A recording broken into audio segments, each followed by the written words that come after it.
Good morning. It's time for Precision Talk. I'm Marketing Manager Frank Olmstead with HTS Ag, and joining us, Technology Advisor Jay Robinson. Good morning, Jay. Good morning, Frank. How are you today? Fantastic, sir. Fantastic. So, a lot of planners are out in the field. Guys are running really hard, and Yes, they are. so one of those things that guys really don't want to happen is downtime. That the planning window is getting narrower.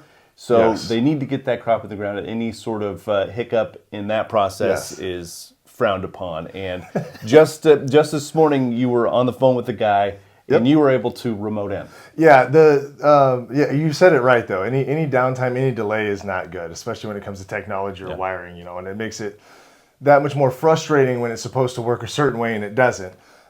I would say 80, maybe even 90% of the time, it's a simple button push or a connection or something like that. But the connected cab situation and being able to tap into somebody's monitor is just it rears its ugly head every planting season. Yeah. And then harvest will come around, we'll see it again. But for planting, it's so many different things with row by row control, your products, the configurations, corn, beans.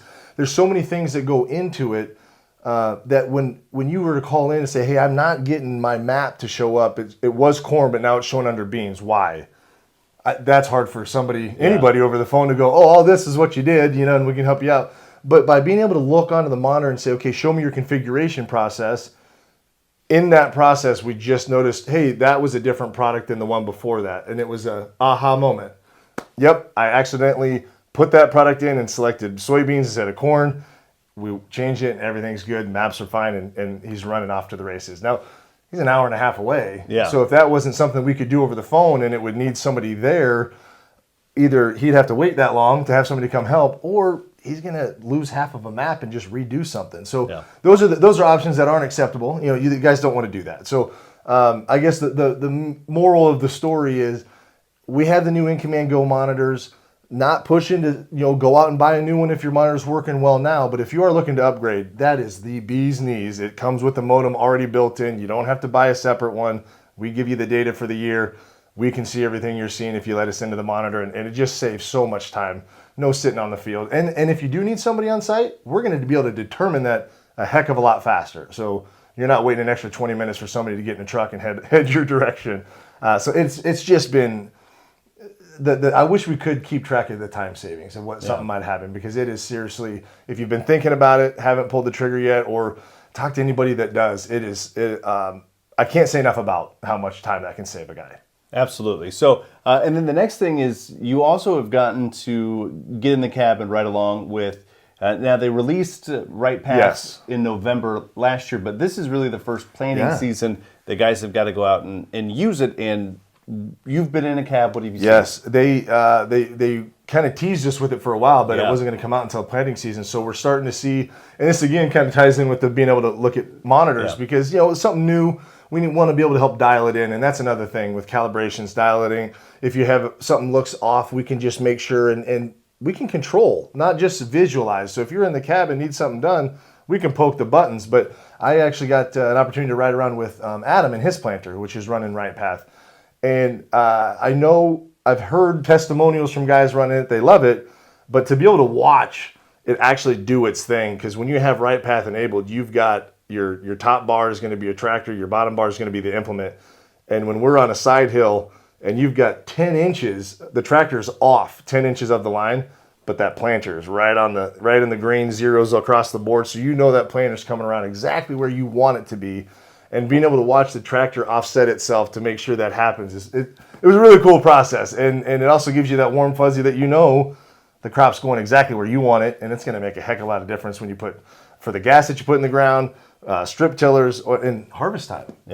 Even steering for harvest time will make a big difference, because you're not going to have the drifts or the big guest rows or anything like that might cause frustration or headaches when that time comes. So I was thinking, guys who don't have it, or are they going to kind of feel sick to their stomach knowing that, hey, when I'm going on a side hill, I am getting that drift and I can get that fixed. I'm sure you'll run into some operators that say, I got that. I can handle that. It does leave a bigger gap, and it just kind of comes down to the uniformity and where you're your space, because you might have a side hill, but then you've got a big chunk that doesn't, because the planter drifted down. Calculations wise or math, I don't know what the ROI or you know, what it'd do for yield or anything like that. But I just know that it sure helps a lot with you when you're putting that gas down and you want that crop to hit that fertilizer. It's going to hit the fertilizer. What is it, 6 inches off? Either way, that's when you see a significant drop in yield because it's not going to get that fertilizer that it needs. So being able to put that right on the money, that's where the ROI is coming from. The steering and the harvest, that's a nicety.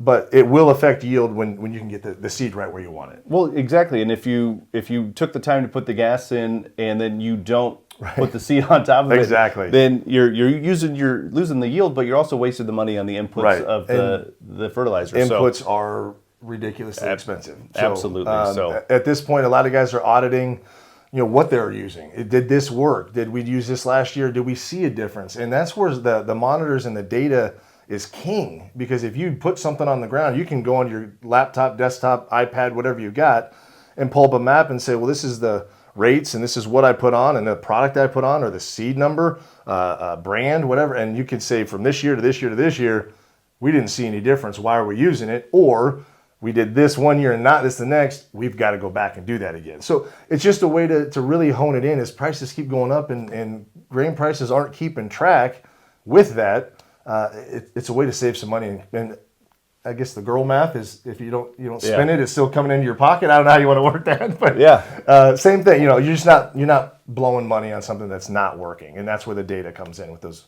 systems. Absolutely. And then real quick, Jay, before we go, let's talk about you're putting that crop in the ground. What are you going to do with it when it's out, and OP Green Management? Yes, we get onto the ag leader stuff because that's what's really necessary right now. But when that crop comes out of the ground, and we're talking about not wasting money, you're working really hard on getting that into the ground, and you've seen a lot of frustrations getting it into the ground. You want to protect it, and so we do have our OP systems. They've got the Epic coming out with the fan controls coming out. So we have a lot of options on that. So if you've got some grain bins, you do the self-storage on the farm, and you don't want to have to just rely on a smell test. You want to make sure you're getting every nickel out of that crop. We can put those systems in the bin, and you can watch that from your couch, the Cancun vacation you're gonna take, or whatever it may be. But we can make sure that everything is dialed in inside the bin as well until it gets to be sold, and you can finally get that ROI we've been talking about. Absolutely, and no season really goes perfect. No planting season has ever been 100% spotless, and no harvest has ever been 100% spotless. We don't know if we're going to harvest 9% beans, and with an OP system, you can natural air rehydrate those, and again get that nickel that you're missing. That's a great point, and that's a lot more than we can discuss on the precision talk. But that's the kind of stuff. If you've got questions on the rehydration of beans, let us know, because there's so many different sliders and options that you can start from really wide to get it conditioned, and once it's there, you can maintain it. So there's so many different things you can do with it to know that when it's ready to get hauled, it's going to be perfect. Absolutely. So give us a call at 712-744-4468. You can find us on the web at htsag.com or follow us on Facebook, X, LinkedIn, Instagram, YouTube, all at HTSAG. Thanks, Jay. Thank you, Frank.